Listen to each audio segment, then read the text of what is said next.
Saludos, bendiciones a todos mis amados hermanos y amigos. Aquí su hermano, el doctor Antonio Valentín, nuevamente con una palabra o reflexión bíblica y que esperamos que sea de bendición a todos, que puedan entender y comprender las maravillas de Dios. La Biblia dice que la fe viene por el escuchar la palabra de Dios, o sea, la instrucción, el rema. Hoy quiero hablarles sobre Hechos capítulo 18 y estaremos hablando sobre un personaje destacado en este capítulo. Hay varios personajes destacados, pero sí me llama la atención a uno que se llama Apolo. Y nosotros, ya los que hemos leído Primera de Corintios, Pablo hace referencia a Apolo igualmente como una persona destacada, como líder prominente dentro de la comunidad de fe del primer siglo. Eso lo vemos porque cuando hay división entre los hermanos en Corintios, unos dicen que son de Apolo, otros que de Pablo, otros de Pedro, y así sucesivamente. Significa que Apolo fue un destacado instructor, maestro, predicador de la palabra de Dios, era muy profundo. Y lo entendemos porque Pablo dice claramente: yo sembré y Apolo regó, pero el crecimiento lo da Dios.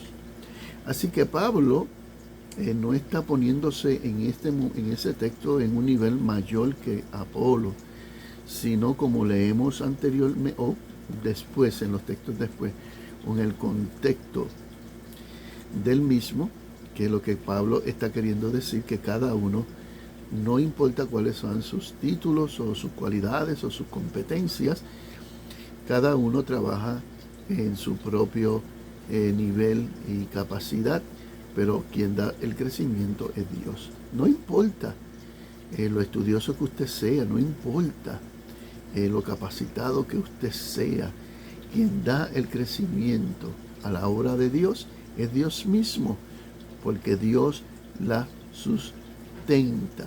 Entonces nosotros venimos a ser sembradores y también cosechadores de la misma, pero quien envía la lluvia para que esa semilla germine es Dios a través del Espíritu Santo. Es Dios el que da el crecimiento y el desarrollo. Así que Jesucristo en una ocasión dijo que para que el árbol dé fruto debe ser limpiado, volver a ser limpiado y ser relimpiado. Algo muy interesante, porque realmente cuando vamos a una neumatología entendemos que el Espíritu Santo nos santifica y nos ayuda a llegar al carácter de Cristo por unos procesos, ¿verdad?, en su soberanía y en su poder. En el día de hoy quiero hablarle un poquito sobre Apolo, porque Apolo es un personaje sumamente importante, porque está registrado aquí en el libro de los Hechos y porque Lucas establece esta narración o este suceso, que para mí es de suma gran importancia, y hay un análisis extraordinario cuando podemos nosotros estudiar sobre el Apolo. Y dice que llegó entonces a Éfeso, y Éfeso era un lugar, ¿verdad?, comúnmente de eruditos y filósofos. Y dice que vino un judío llamado Apolo. Pero volviendo a Éfeso, sabemos que Éfeso era una ciudad de allá de Grecia que tenía mucha filosofía, tenía también mucha idolatría, y su política era una política, ¿verdad?, prácticamente académica. Así que nos dice que Apolo era natural de Alejandría. Y Alejandría, como nosotros conocemos, pertenece a Egipto, donde allí hay un grupo grande de judíos. judíos en la diáspora que aceptan la filosofía griega como una metodología de interpretación. Alejandría se destaca porque tuvo uno de los grandes bibliotecas de grandes conocimientos, pero lamentablemente se perdió por alguna guerra que hubo con los romanos y fue quemada. De Alejandría también sale la Septuaginta, que es la Tanakh en traducción griega, que comúnmente se movía en la época de Jesucristo, y como era más barata que la original, pues muchas personas la tenían. Inclusive cuando Felipe se encuentra con el eunuco de África, él está leyendo una porción, un manuscrito que posiblemente haya sido una Septuaginta. Pero nosotros hoy no estamos hablando de la Septuaginta, sino de Apolo, porque Apolo es un hombre de un conocimiento, y dice que es un varón elocuente. Significa que tenía una buena retórica.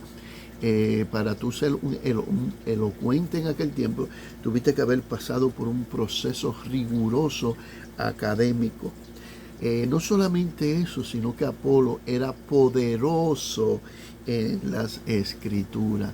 Y cuando estamos hablando de las escrituras, en esta ocasión, como el canon aún no se había organizado, habían ciertas cartas, quizás del apóstol Pablo y otros apóstoles, pero cuando aquí dice las escrituras, es el Tanakh, lo que nosotros llamamos como el Antiguo Testamento, y dice que era poderoso. O sea, poderoso significa que lo conocía en profundidad este libro, el Antiguo Testamento.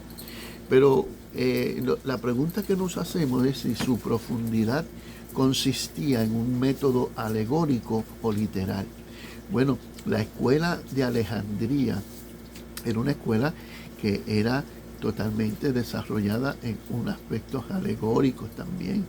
Cuando estudiaban las escrituras, pues las estudiaban con una profundidad, porque conocer profundamente significa para el judío que en la escritura que ellos utilizan, hay dentro de ella o en profundidad a ella hay un conocimiento oculto. Ese conocimiento oculto era descubierto a través de metodologías alegóricas y otras más. Así que había una interpretación no común dentro de la investigación sobre las mismas escrituras.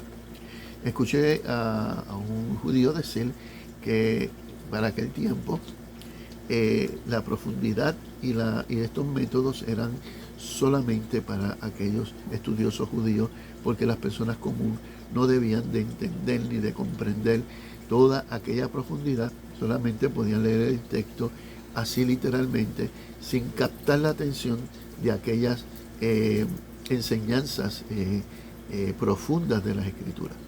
Por eso es que me llama la atención esto de que Apolo era profundo en las escrituras, porque no solamente era que conocía algunos textos, sino que había interpretado a través de metodología desarrollada de Alejandría, de esas filosofías que ayudaban a profundizar, indagar más allá de lo que la Biblia quiere decir.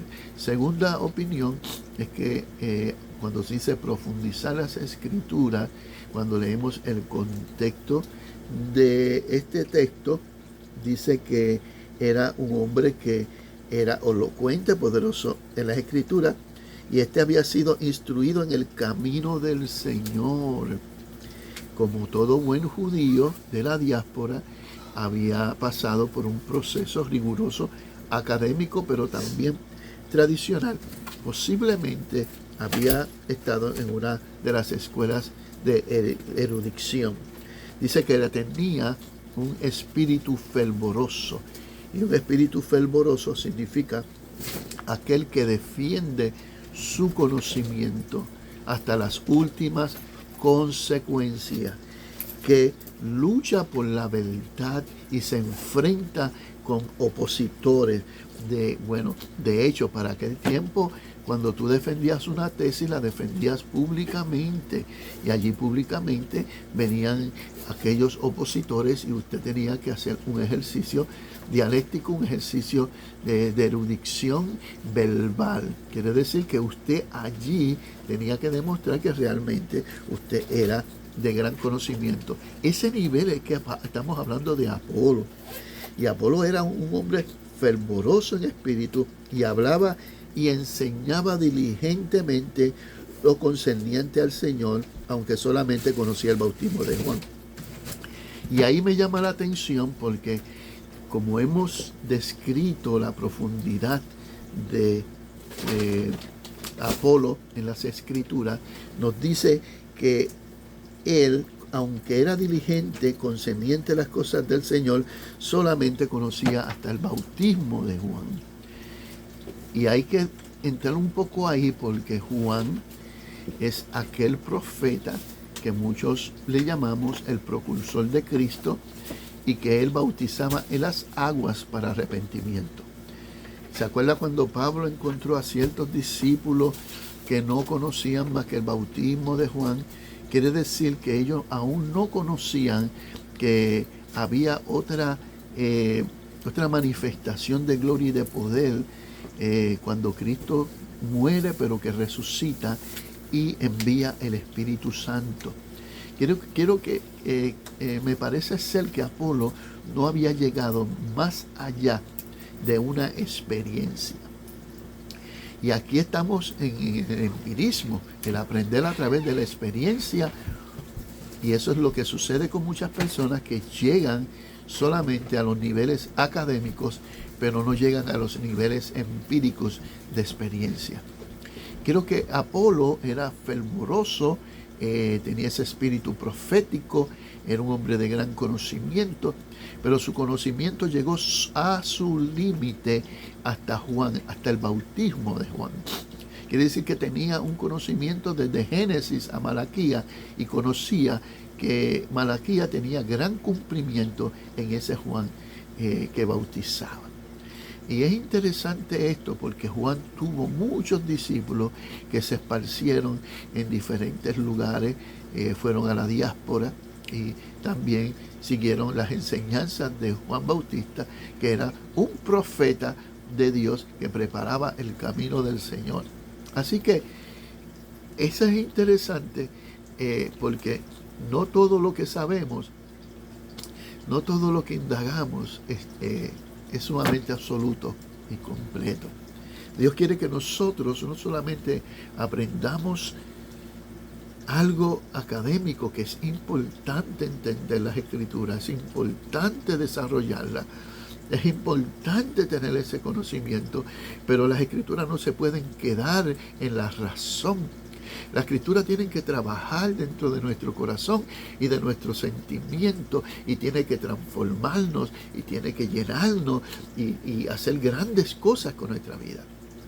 Fíjense que me llama la atención porque comenzó a hablar con denuedo en las sinagogas, como hacía todo maestro judío, y para que pudiese tomar participación en una sinagoga tenía que haber sido reconocido como un maestro, y es un patrón que hacían todos los judíos los sábados, especialmente Pablo. Cuando llegaba un sector, iba todos los sábados a las sinagogas y allí predicaba a Cristo Jesús. ¿Qué hablaba de Cristo Jesús Pablo? Pues del Señor. Pero ¿qué hablaba del Señor? Bueno, de que Cristo, el Cristo que ellos habían crucificado, era el Cristo, el Mesías, registrado en las Escrituras, que esa era la forma interpretativa de los judíos, judíos cristianos. Cuando predicaban el Evangelio de la Carisma, ellos demostraban a través de la Escritura, texto por texto, verso por verso, de que Cristo es el cumplimiento de todas las cosas. Hablaba con denuedo en las sinagogas, pero cuando le oyeron Priscila y Aquila, pero, ahí es que está el asunto del pero, y el pero es aquí importante, porque el pero cambia el paradigma de la historia. Así que cuando lo oyeron Priscila y Aquila, que era una pareja con experiencia, llena del Espíritu Santo, y eran acompañantes del apóstol Pablo. En cierta ocasión estuvieron con el apóstol Pablo, ¿verdad?, llevando la palabra. Dice que ellos, al escucharle en una de las sinagogas, como ellos acostumbraban a ir, ellos tomaron a Apolo después que escucharon la excelencia, escucharon el denuedo, el espíritu fervoroso de Apolo, aquel erudito de Alejandría, con aquella erudición ¿verdad?, y aquella formalidad. Ellos vieron la ausencia de algo. Y ellos vieron, esta persona tiene una capacidad increíble, pero lamentablemente necesita más. Necesita la experiencia del Espíritu Santo. Y lo tomaron aparte, no los reprendieron públicamente, y esto es algo que nos llama la atención, sino que los llama aparte Priscila y Aquila.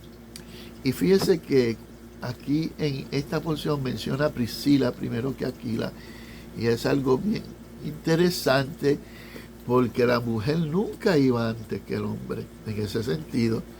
Pero ¿por qué Lucas establece esto? Lucas es un defensor de la mujer que tiene ministerio, y es que Lucas está queriendo decir que Priscila era la que tenía el mando en ese momento para enseñar y redirigir al gran Apolo.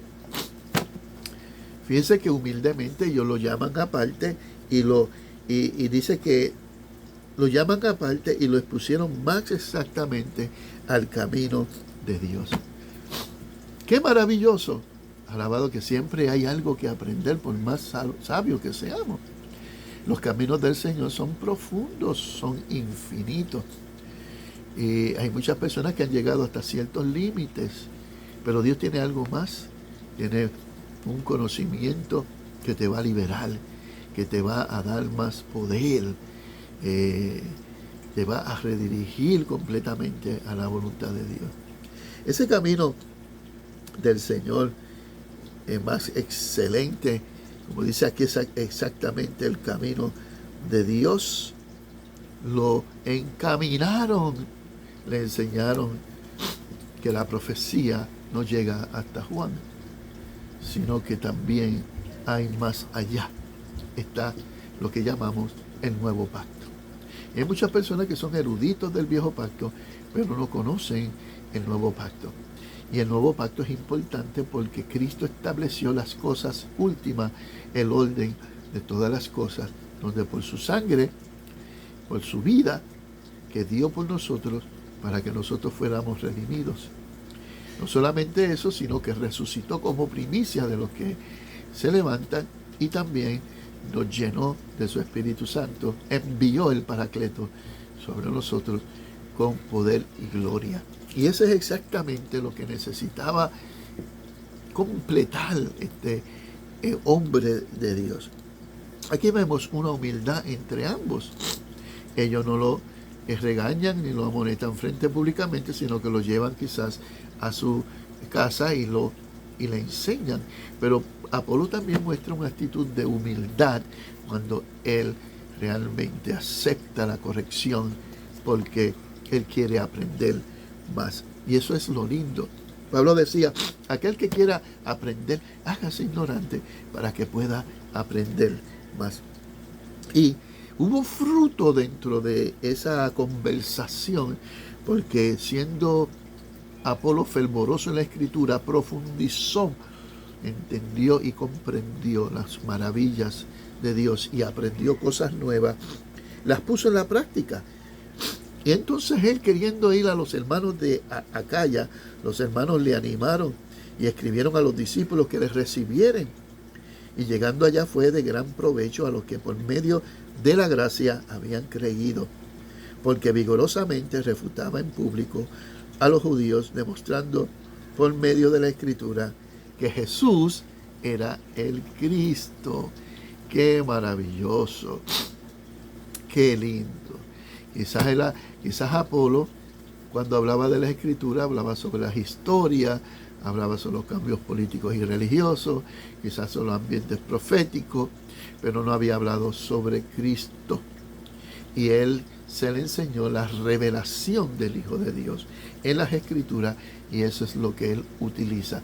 Quiere decir que hay un empoderamiento, hay un crecimiento, hay una elevación y una transición importante en Apolo, por ahora que entiende el Evangelio completo, y por lo tanto estaba siendo de provecho en las Escrituras y en la enseñanza de aquellos que habían conocido la gracia de Dios y que necesitaban a un maestro. Apolo sirvió para el propósito. Así, la pregunta es, ¿estamos dispuestos nosotros a aprender sobre esta porción bíblica? Qué humildes somos para recibir una enseñanza que nos puede ascender y transformar. En esta hora les dejo esta porción bíblica y esta enseñanza. Aquí su hermano el doctor Antonio Valentín. Dios te bendiga.